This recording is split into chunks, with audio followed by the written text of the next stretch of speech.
Bueno, vamos a hablar si hay un plan o cuáles son las ideas. En realidad, hace un rato, siempre decimos, grabamos a la siesta, hace un rato habló nuevamente el ministro.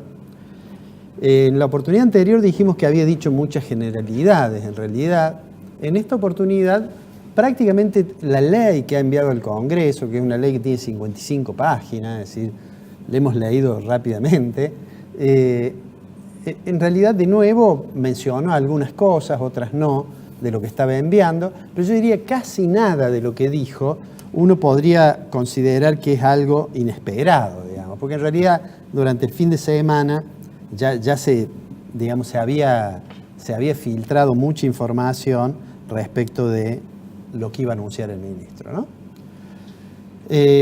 Antes de ir a eso, en una pequeña nota a pie de página, te digo que hace también unas horas se suscribió el acuerdo entre las provincias y la Nación para suspender el cronograma de reducción de impuestos que estaba acordado en aquel consenso fiscal, ¿no?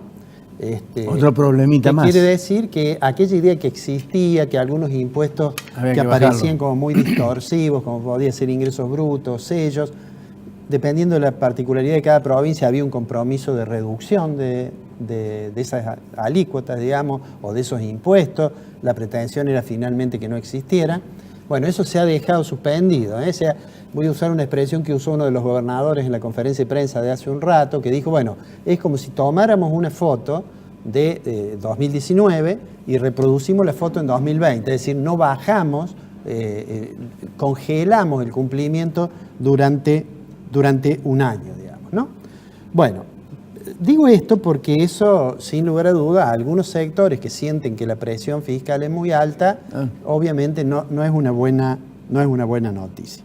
Ahora, le voy a pedir al director que ponga, esta presentación yo la hice antes que hablar el ministro, pero en realidad como ya más o menos todo se sabía, salvo algún pequeño error que pueda haber quedado, la idea es, bueno, ¿cuál es el plan que tiene el presidente Fernández? ¿Cuál es el plan que Martín Guzmán lo persuadió al presidente que era lo más adecuado para aplicar en esta situación crítica que tiene la economía argentina? Bueno, en la placa siguiente están las ideas centrales. Las ideas centrales que tiene, las enunciadas, digamos, son reactivar la economía, tender a un sendero de equilibrio fiscal, lograr superávit externo y bajar la inflación. Esos son 4 objetivos. Ahora, los objetivos en economía a veces pueden ser o no compatibles entre sí. ¿Qué es lo que hay en materia del sistema previsional y gastos sociales, digamos? Porque esto influye obviamente sobre la situación de las cuentas públicas. Se suspendió la fórmula de ajuste de jubilaciones, en la precisión que da la ley que hemos conocido ahora, la suspende por 180 días. Pone un plan, estaba anunciado ese plan alimentar, que es una tarjeta que lo van a hacer, según ha sido precisado después, en una ciudad, como una especie de prueba piloto en Concordia, para embarazadas y niños. Hay un bono para los jubilados que perciben la mínima de 5.000 millones en diciembre y enero, y además el presidente se ha comprometido el acceso a los que perciben la mínima, que tengan un acceso gratis a los remedios, y a su vez a los perceptores de la asignación universal hay 2.000 pesos extras en esto, ¿no? Eso es, si nosotros miramos eso, decir, bueno, acá estamos caminando en un sentido que aumenta un poco. El ministro no ha dado las precisiones cuantitativas, pero es obvio que eso aumenta el gasto. ¿Cómo lo piensa financiar? Nosotros dijimos, lo va a hacer con impuestos. ¿Por qué? Porque en la medida en que Argentina no tiene acceso al mercado financiero internacional, que el ministro es partidario de caminar en una senda hacia mayor equilibrio fiscal y que a su vez no considera prudente ser demasiado arriesgado en materia de emisión monetaria, entonces se ponen los impuestos. El impuesto a la renta financiera, este impuesto que conocimos hace ya un año, ese impuesto han introducido una modificación, ¿no es cierto? Y a su vez han liberado de ese impuesto la renta financiera que provenga de plazos fijos, cajas de ahorro, es decir, lo que está en moneda doméstica.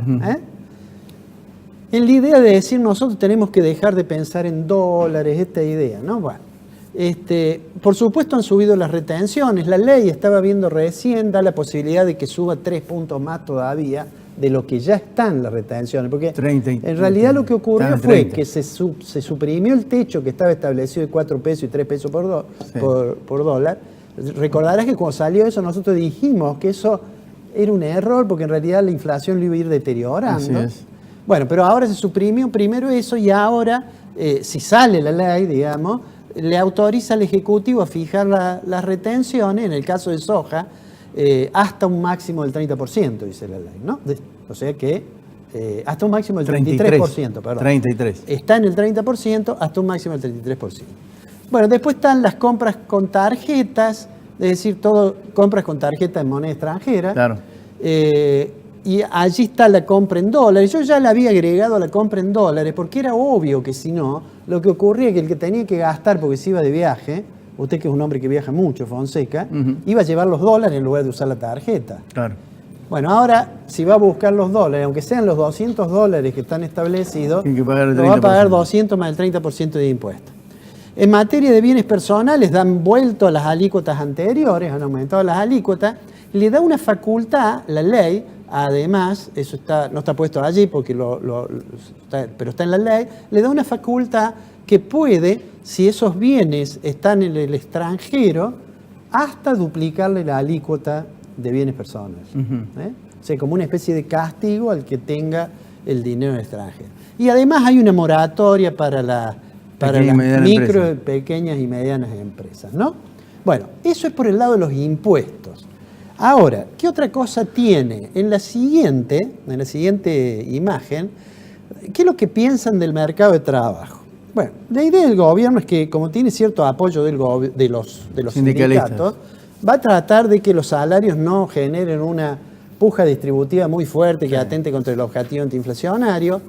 Han establecido lo de la doble indemnización, que bueno, es una cuestión muy opinable, porque en realidad, aunque la tasa de desempleo abierto está en 2 dígitos, si uno mira la evolución de despidos estrictamente, no parecería que ha sido tan importante. Y si uno piensa que la economía va a empezar a crecer, que es lo que piensa el ministro, no parece que vaya a ocurrir un aluvión de despidos. Pero bueno, eso ha sido bastante criticado por algunos sectores. Sí. En materia de aportes patronales, trata de dar incentivos para mejorar, digamos, el mercado de trabajo y no dice nada sobre los empleos públicos.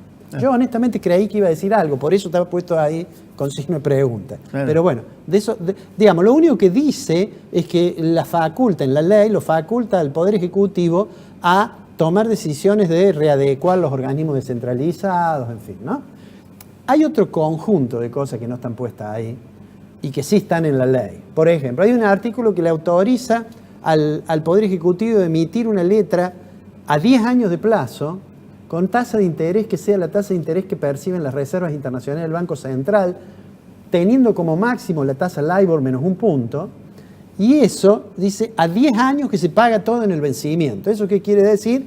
Que le pido $4.500 millones al Banco Central de su reserva, le doy esa letra, ¿no es cierto? Y uso esto seguramente para atender ciertas obligaciones hasta tanto esté renegociada la deuda. Déjame hacer un paréntesis con eso. Sí. Porque esto hay que retrotraerlo a la época en que Néstor Kirchner pagó los 10 millones de dólares. 9.000 millones de dólares al Fondo Monetario Internacional. Sí. Y que le dio una letra. Sí. Y vos dijiste, bueno, cuando venga el próximo ministro se va a presentar y le va a decir, tengo la letra, ¿me la van a pagar? Sí. El próximo ministro fue Alfonso Pradegay, cambió el régimen. Claro. Pero no la pudo cobrar. No la pudo cobrar.